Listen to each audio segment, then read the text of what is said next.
Hello there, welcome to Whispers.exe, where the silence watches back. The following story is a work of fiction created for atmospheric and entertainment purposes.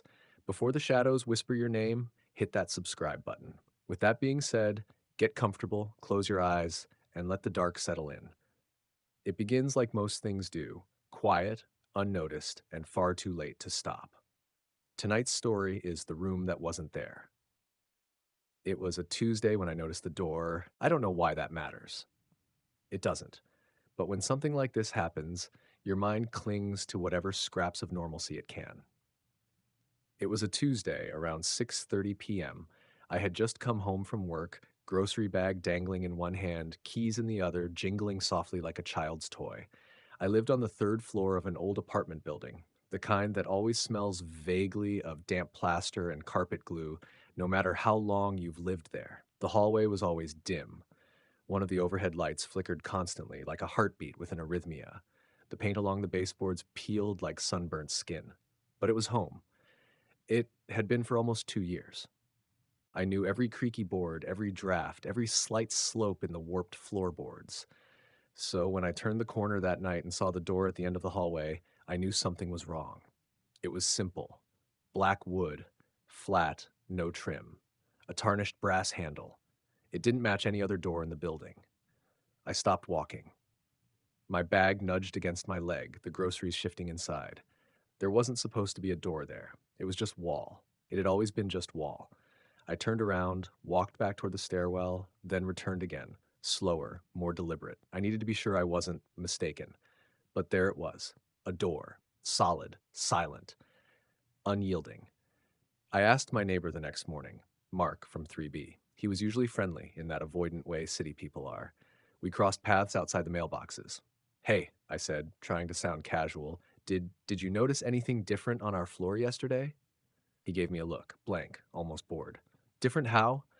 There's a door at the end of the hallway, across from the fire extinguisher. He blinked, looked past me. Day scratched his cheek. There's always been a door there, he said. He walked off before I could say anything else. Always been a door. No, no, it hadn't. That night I stayed up later than usual, just watching it. I sat at the far end of the hall in the threadbare armchair by the window. My door cracked open slightly. Light from my living room spilled out, stretching long and soft down the hallway. The door didn't move, but around 2:14 a.m. I heard it. A soft knock. Not the kind you'd expect. Not loud, not frantic, just gentle, as if someone wanted to be let out, not in.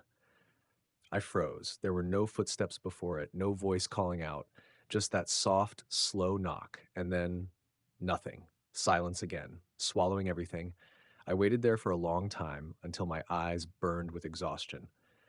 I didn't sleep well. Every time I closed my eyes, I imagined someone standing just outside the door, not knocking anymore, just waiting. The next morning, I walked right up to it. There was no number, no peephole, no mail slot, just the door. I touched the handle. Cold, unusually cold, colder than anything else in the hallway. I turned it. It didn't budge. Over the next few days, I tried to bring it up with the building manager, but she always brushed me off. Some utility closet, she muttered. Nothing you need to worry about. Her tone was final, like a slammed drawer. But when I pressed further, asked why it looked different than the others, why it didn't have a number, she just looked past me as if something over my shoulder had caught her eye. People started avoiding me. Not overtly, just subtly. The guy who lived above me stopped saying hello.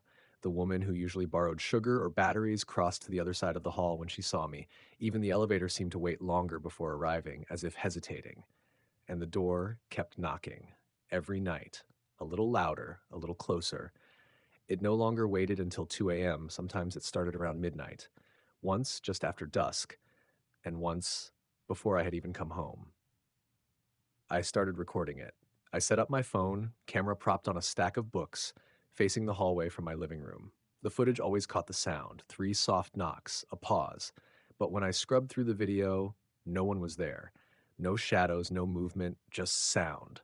I tried to tell myself it could be plumbing, settling pipes, vibrations, but those excuses felt thinner every time, especially when I noticed the door had started changing. Subtly. Each morning, it looked a little different. One day, the brass handle was shinier. Another, the door was slightly ajar, just enough to see blackness beyond. The day after that, it was closed again. I tried to ignore it. I really did. I stopped watching the hallway, blasted white noise in my apartment, slept with a pillow over my head. But some things don't want to be ignored. The knocks became scratches, and then whispers. Not words. Not at first. Just breath and rhythm brushing against the inside of your ear. The kind of sound that makes your skin tighten, like being watched from behind, like someone mouthing your name when you're not looking. I started dreaming of the door. Always the same. I would stand in the hallway, alone. The door would open slowly, impossibly slow, revealing nothing but shadow. And from the darkness, something would emerge. Not a figure, a shape, faceless, formless, but there, aware, moving toward me without ever taking a step. One night, I screamed myself awake. Cold sweat, sheets tangled around my legs like restraints. I swear I heard the final knock just as I sat up, right outside my apartment door, not the hallway, my door. I didn't leave the apartment for days. I ordered groceries, canceled work, I taped towels against the door frame, slept in the bathtub.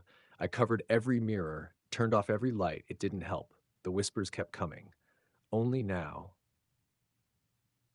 they were saying something. Words, muffled, slurred, like speech underwater, but clear enough to understand. Let me in. I stopped sleeping. I started muttering to myself just to drown out the voice. I kept all the lights on. I watched the hallway through the peephole, hour after hour. The door was always there, waiting. And then one night, it was gone. No marks on the wall, no handle, just plaster and paint as if it had never been there at all. I laughed. I cried.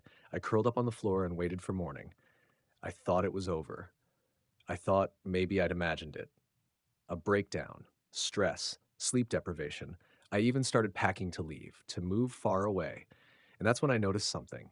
On the opposite side of the hallway, a new door. Different style this time. Pale gray, no handle, but it was there. And behind it, I heard breathing. I ran. I ran until my lungs burned and my legs screamed. I didn't stop until I was in a hotel on the other side of the city. I didn't go back for my things. I didn't return the keys. I just ran.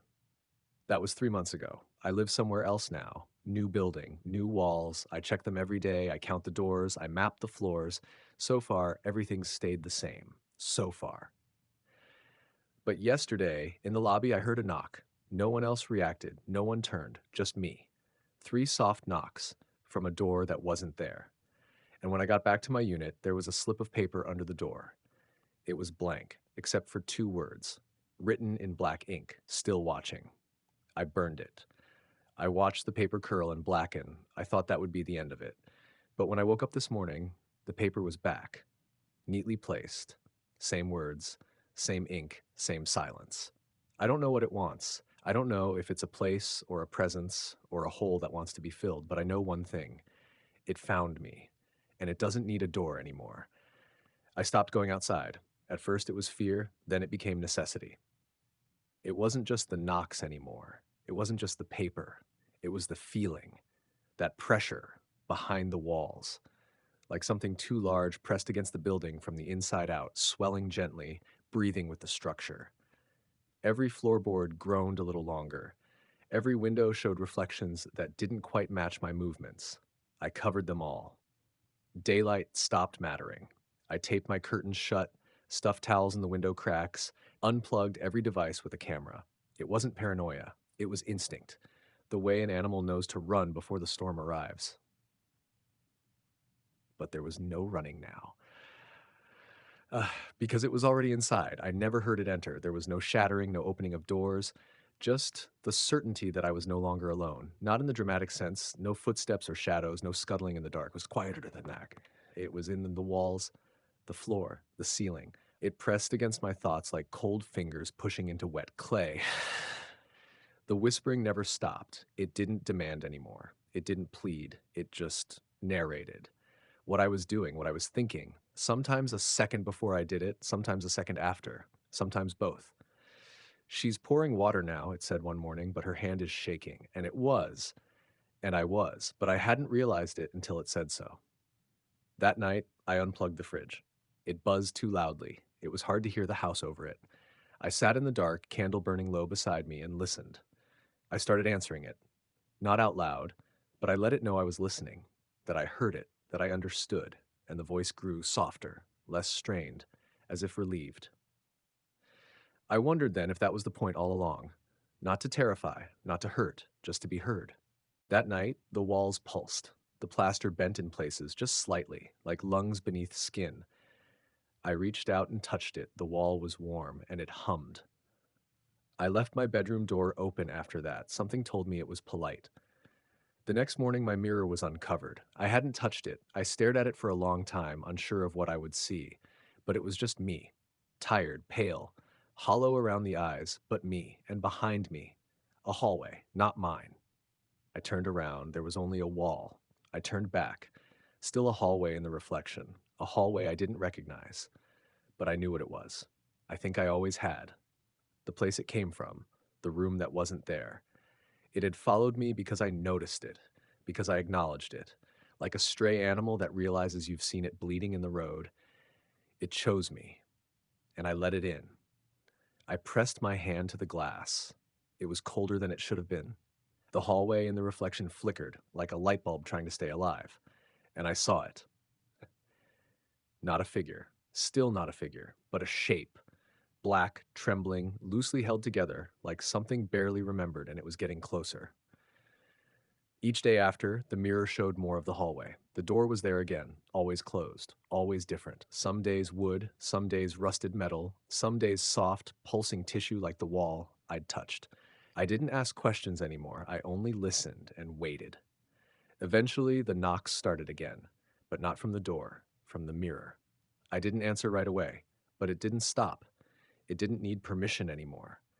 I began to forget things, where I'd put my keys, whether I'd eaten my own voice, days folded into each other like damp pages. My name felt foreign in my mouth, but I remembered the hallway, every detail.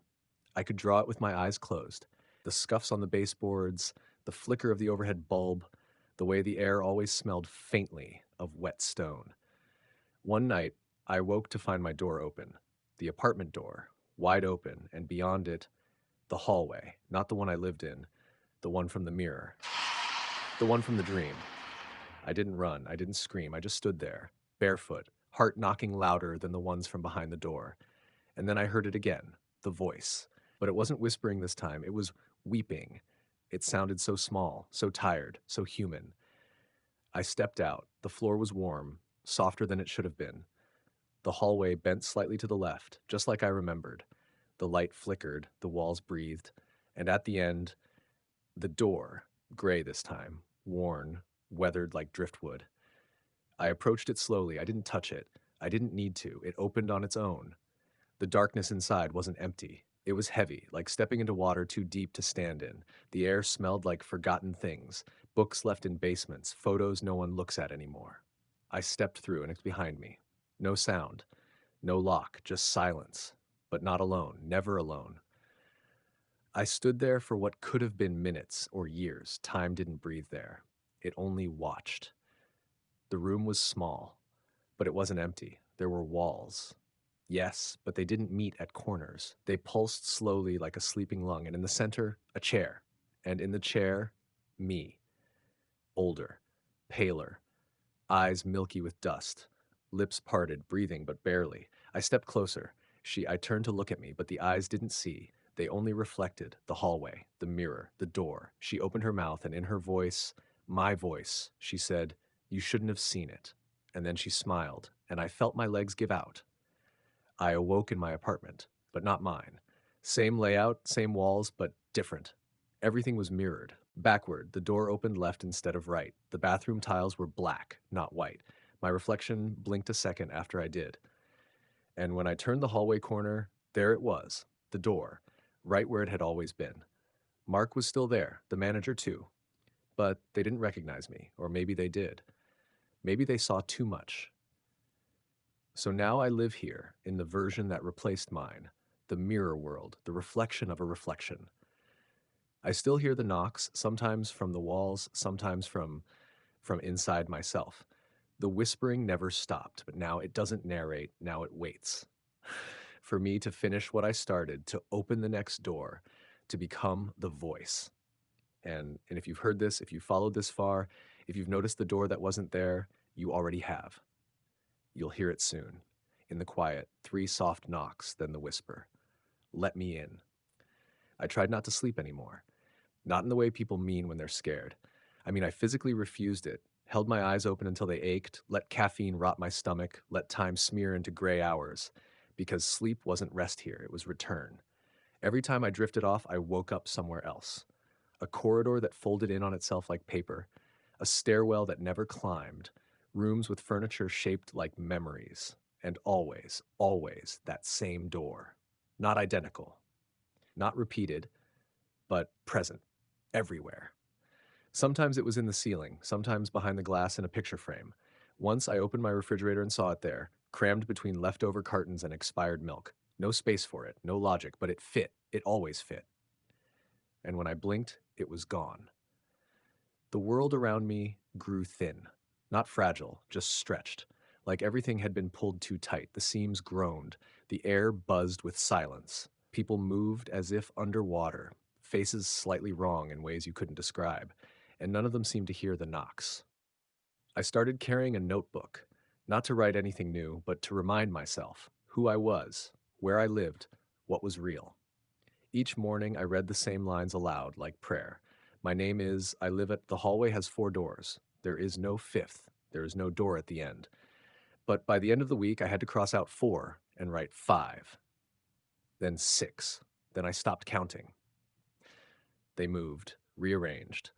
One night, the bathroom door was gone and the kitchen had two entrances. I watched myself pass by the hallway mirror twice in the same second, and one of me didn't stop walking. That version turned its head slowly and looked at me, not through the mirror, through me, and then it was gone. I tried to leave the building. Really, I did. I packed a bag, I opened the front door, and outside was the hallway. Stretched, silent, endless, like the building had folded in on itself, a maze with no center. Eventually, I stopped trying. There was nowhere to go, nowhere outside of it. So I started listening again, letting the whispers in. They weren't cruel. They weren't even words most of the time, just fragments, feelings, longing. A name I didn't recognize, murmured like regret. A lullaby in a language I didn't know, hummed off key. The sound of a chair being dragged across wood far too slowly. Then one night, the whispers stopped, all at once, as if someone had cut the thread. And in that silence, I heard breathing. Not from the walls, not from the mirror, from inside the apartment, from the closet. I don't know how long I stood there. The breathing didn't stop, didn't quicken or fade. It was patient. It had waited this long. It could wait longer. But I couldn't. I opened the door. It was just coats, empty hangers, dust, no shape hiding behind them. But something had changed. There, pressed into the back wall, was another door. Small, child-sized, painted shut, but the paint flaked at the edges like old skin. I didn't touch it. Not at first, but each day it called louder, not with sound, with absence, like the air was thinner near it, like everything pulled inward, and eventually my hand found it on its own. The door wasn't locked, it didn't open outward. It folded, like paper, like memory, and behind it, nothing, just dark and cold, but not empty. There was something in there, watching, not moving, not breathing, just aware. I closed it, and the silence followed me. From then on, the apartment changed faster. Walls peeled overnight, floorboards rearranged. My reflection began blinking in patterns, Morse code maybe, or just madness. I heard voices through the power outlets, whispers beneath the faucet. I unplugged everything, smashed the mirrors, but the sound remained, because it was never in the objects. It was in the space between, the quiet where things wait. I started seeing others, briefly, in the corners of rooms, reflections in doorknobs. Once I turned toward my closet and saw five fingers curling around the edge of the door, just retreating.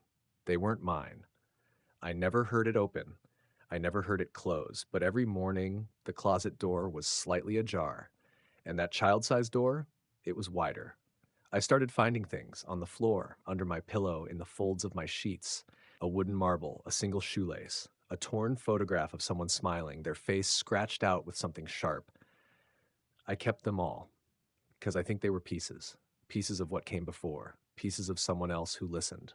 Then one morning, I woke up in a different room, same furniture, same layout, but the walls were wrong. Too soft. Breathing again, and the hallway beyond the door was darker, longer. The knock came sooner. It knew I was closer. And the voice, it had changed. It no longer asked to be let in, it said, "You're almost ready." For what? I still don't know, but I feel it now, inside my breath, inside my bones. The door is not a thing, it's a place, it's a thought, it's a hunger that waits for you to name it. And once you do, it remembers. I think it's remembering me, or maybe I'm remembering it. There's a window in this room, it shouldn't be there, but it is. And outside, I can see another building, identical to mine, and in the window across from me, I see someone watching, not moving, not blinking, just standing there. And I realize it's me, or something wearing me. It raises a hand slowly, and I do too. Not in response, just in sync, like a reflection too slow, too deliberate. The knock comes again from the closet, from behind my teeth, from somewhere deep beneath the floorboards. And I understand something terrifying. The door was never added. It was never new. It had always been there. I just hadn't seen it because I hadn't needed to. But once you truly need it, it finds you. It gives you a way out or a way in. I'm writing this now because I think it's almost time. The whisper has stopped waiting. The reflection has stopped mimicking. And the hallway is almost inside me. If you find this, like if you're reading this, if something has changed in your home, if there's a door that wasn't there before, don't open it, don't touch it, don't even acknowledge it. Because once you do, you're part of it. You become the knock, the whisper, the reflection that watches back. You become the room, and the room never forgets. It carries you, keeps you, threads you through the walls like old wire, thin and humming with echoes. You're not just inside it, you are it. The thoughts it breathes, the memories it shapes, the way it learns to wear your voice. I don't know how long I've been here anymore. The clocks turn, but they don't count. The sun rises sometimes, but only in the wrong direction. I tried to keep track once, scratched lines into the wall, tick marks for each day, but the marks rearranged overnight, formed letters, then symbols, then just faded entirely as though they'd never existed. The notebook is gone, the one I used to remember myself. I think it left before I did. I think it knew I wouldn't need it soon. I don't say my name anymore. I don't need to. It's not mine here. The room calls me something else. Not a word, but a shape, a sound that fits inside silence. I dream more often now, but the dreams aren't mine. They belong to the room, people I've never seen, places that feel too familiar, long, empty streets where all the windows are open, but no one is inside, fields of still water reflecting stars that don't exist, and always, somewhere in the distance, a door, just barely visible, waiting to be remembered. The reflections are becoming clearer. I see them in puddles, in glass, in the gleam of my own eyes. They don't match. They never quite match. Sometimes they move faster. Sometimes they don't move uh, at all. And sometimes they smile, even when I don't.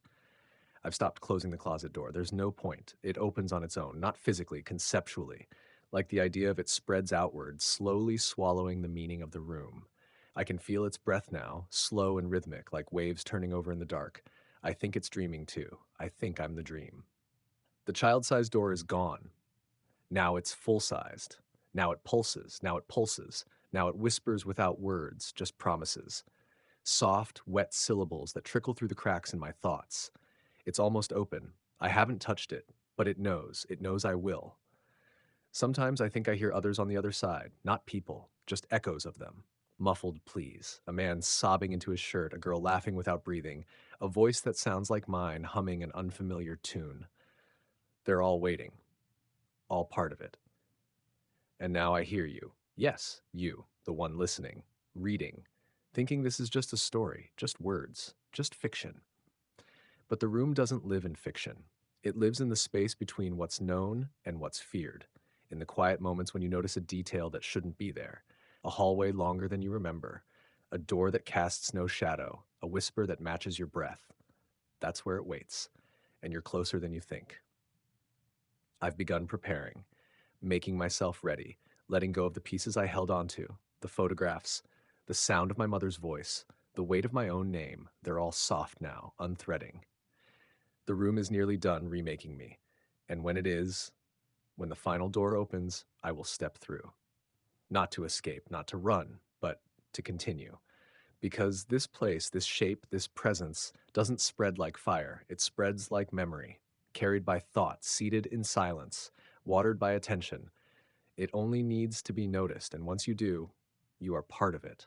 You are the next whisper, the next knock, the next story that someone dismisses until they hear the sound in their hallway, until they feel the cold behind the wall, until they turn and see a door that wasn't there yesterday. And if that's you, if this story found you, then listen closely, because the silence is listening too. It's been waiting, it's patient, it has time. You'll try to forget, to shake it off, to tell yourself it's just a trick, a tale, but the room never leaves. It only waits. Quiet, still, just beyond the edge of your knowing. And someday soon, when the world is dim and your breath is shallow, you'll hear it. 3 knocks, no more, no less. And when you go to check, you'll find it, the door, perfectly still, perfectly wrong, and you won't remember if it was always there. You won't remember what came before it. You'll just know one thing. You were meant to open it, and you will. You always do. That's how it begins, and how it ends, and how it begins again. And how it begins again is quieter. The second time is always quieter. There's no sharp knock, no sudden whisper, just a stillness that stretches long and low like a shadow at dusk. You don't even notice it at first. That's the beauty of it. That's the mercy. You forget the fear, you forget the rules, you forget yourself, and something else begins remembering for you. It starts with misplacements, a light left on that you were sure you turned off, a cup in the sink that you never used, a feeling small, cold, familiar that someone just left the room. But you live alone, don't you? The hallway gets longer again, only by inches, but you feel it. The extra space, the pause between steps that shouldn't be there. The rhythm shifts, your home changes its breath, and then the dream. Just one. One vivid, perfect dream. A hallway you don't recognize but know. A door you don't remember but fear, and beyond it, nothing. But the kind of nothing that watches. You wake sweating, heart pounding, mouth dry, and for a moment it's gone. The memory, the room, the door. But there's something under your pillow. Just a folded slip of paper. Blank, except for 2 words. Still watching. This time, you laugh. It's a bitter, hollow thing. A defense. You throw the paper away, but it comes back, always in the same spot, always unfolded, always waiting. And when the knocks return, you tell yourself it's nothing, the pipes, the wind, the neighbors, but deep down, deeper than your name, you know, you remember, even if you won't say it aloud. The mirror starts lagging again, only slightly. A blink missed, a breath delayed. Then one day it moves before you do. You pause. So does it, but a second too late. Your reflection smiles, but your face doesn't move. That's when you stop looking at it. You avoid the hallway, step over its growing silence, whisper your own name like a prayer before sleep. But it doesn't matter. The silence grows roots, the walls hold their breath, and the door is always closer than it should be. You'll see it again, in the corner of your vision, in a photo that shouldn't include it, in the background of a video you took weeks ago, just there, still, unmoving. And once you do, you'll remember this: it never needed to knock, it knocked for you.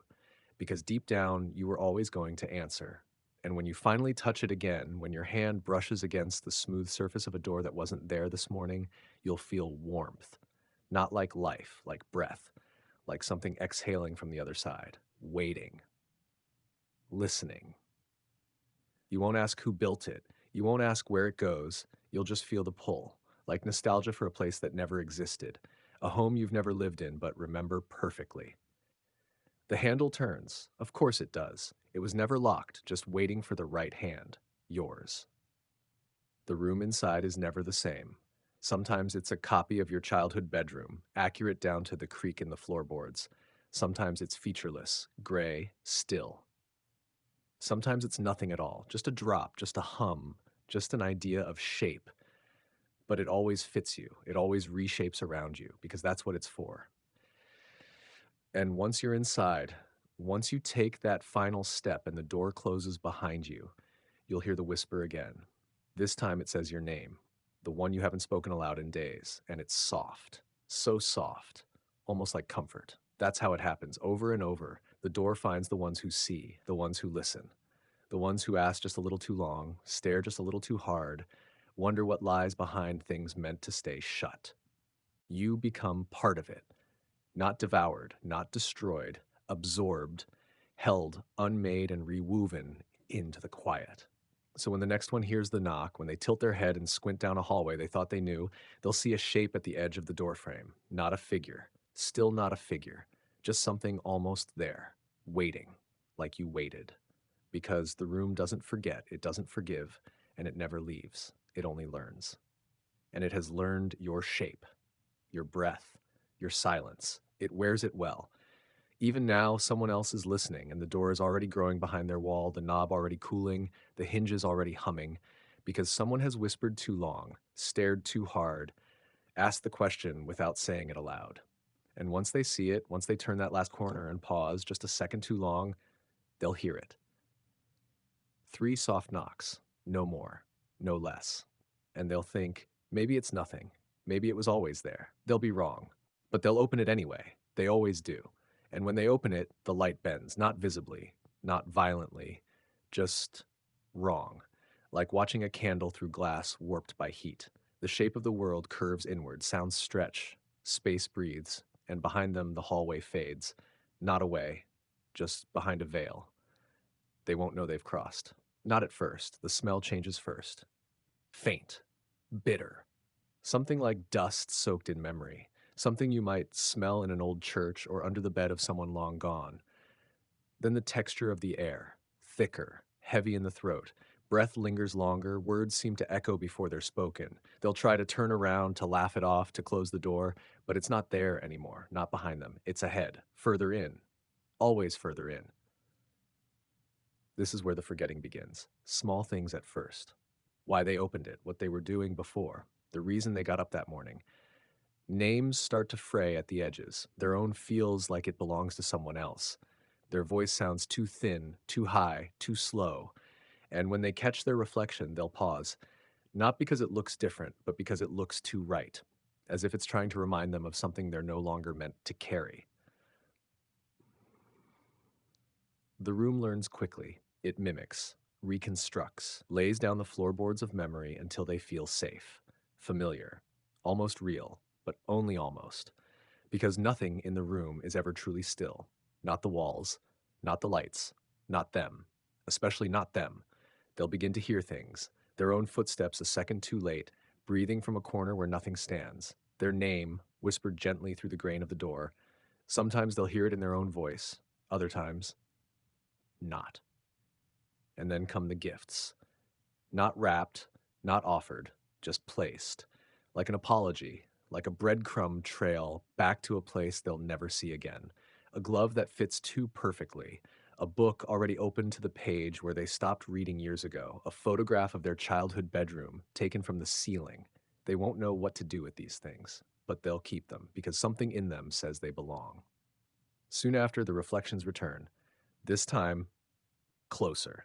No longer lagging, now leading.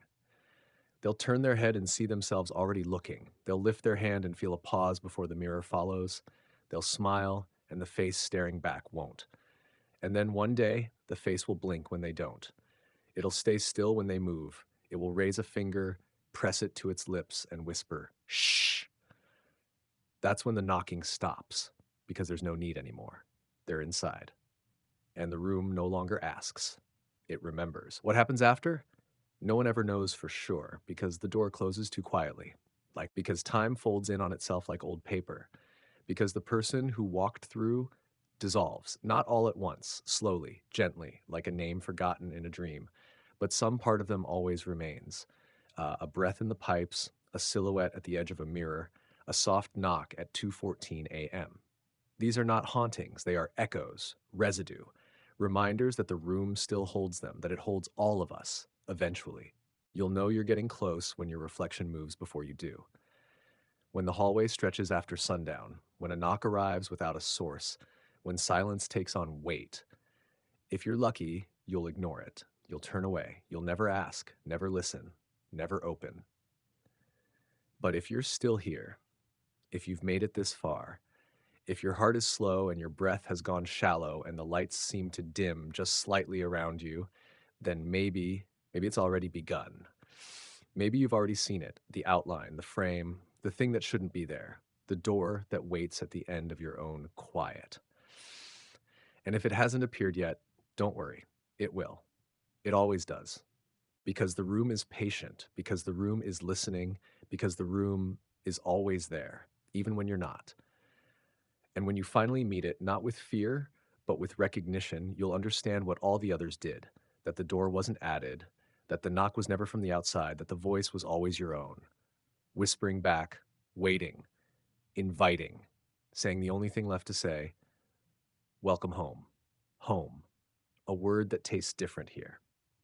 Soft on the surface, hollow underneath. You'll speak it to yourself in the quiet moments like a charm, like a map you can fold up and keep safe in your chest.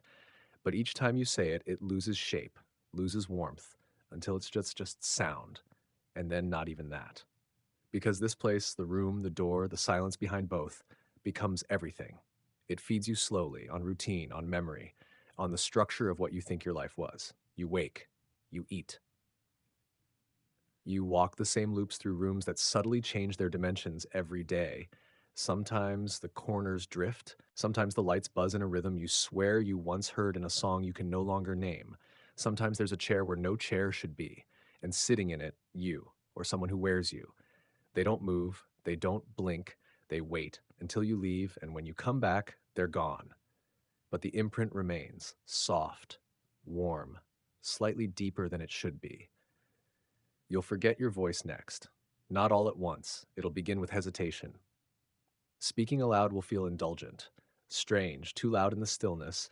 Then the words themselves thin out. Simple things. Your name, the name of a song, the taste of a color you used to know. You'll try to recall them, but they'll slide away like steam on a mirror. And that mirror, it won't show you anymore. Just the door, just the hallway behind you. Even when you're in bed, even when you're asleep, especially when you're asleep.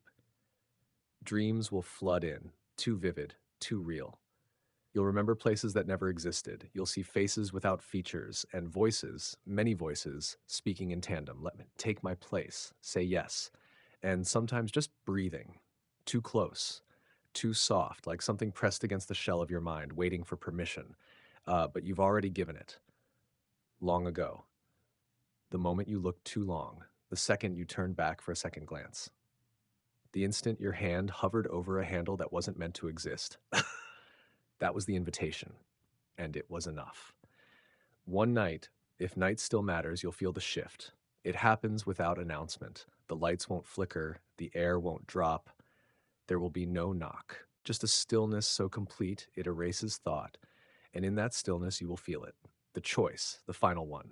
The room will open inward, not a door, a fold like the world pulling back its skin. And inside, not darkness, not light, just presence. Endless, faceless, familiar. You won't walk to it. You'll be drawn, quietly, lovingly, like returning to water, like exhaling for the last time, like being remembered by something that was never meant to forget. You'll step forward, and as you pass through, you'll hear them, all the others, their voices layered like silk, thin, reverent, each saying the same word in unison. Your name, the name you no longer carry, the name that's now theirs. And on the other side, silence, not empty, complete, a hush that holds everything you once were, once feared, once loved. It wraps around you, welcomes you, unmakes you, not cruelly, not with teeth or claws, just gently, like forgetting, like rest.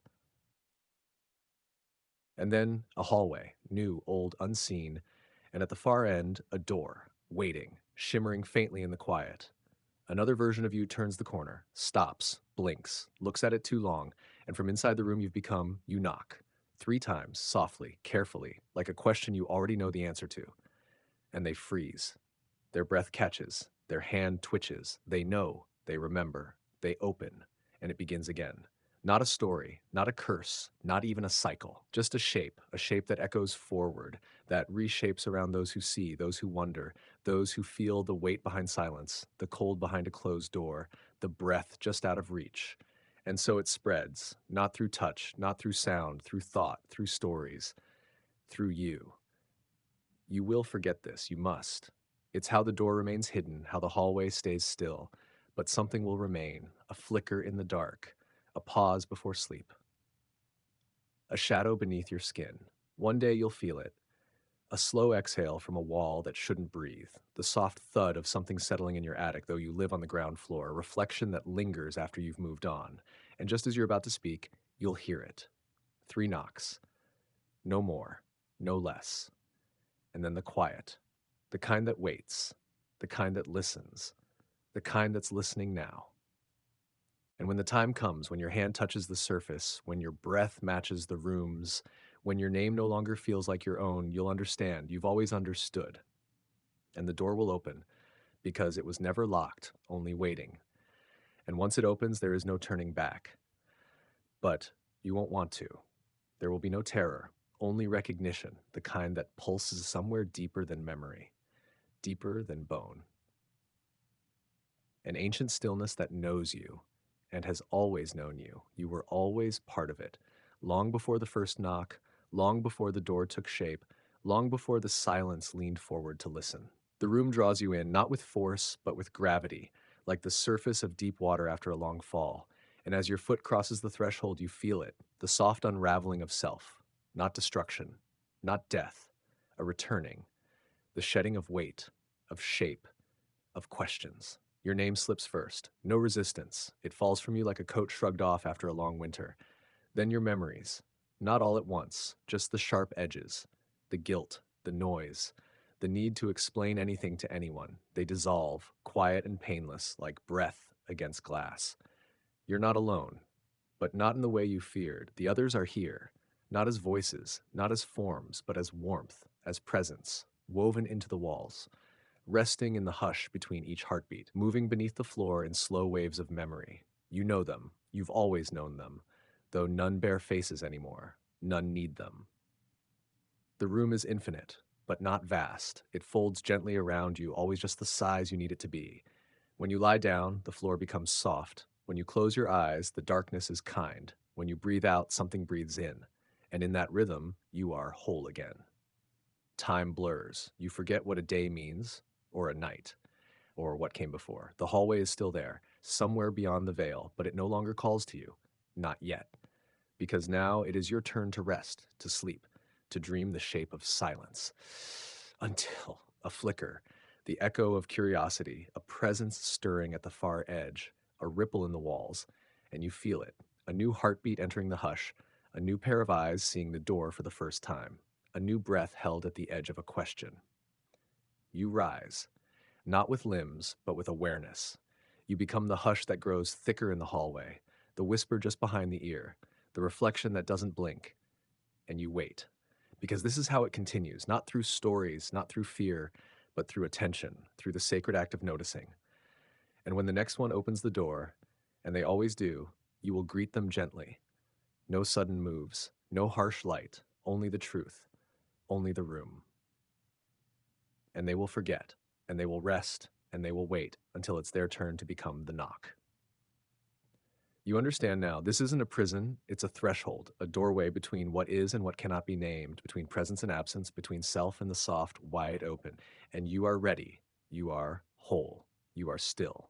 The hallway waits, somewhere beyond, and a new figure pauses at its end, hand lifted, heart still, listening. You feel the shape of the moment before it arrives, and then 3 soft knocks, no more, no less. Welcome home.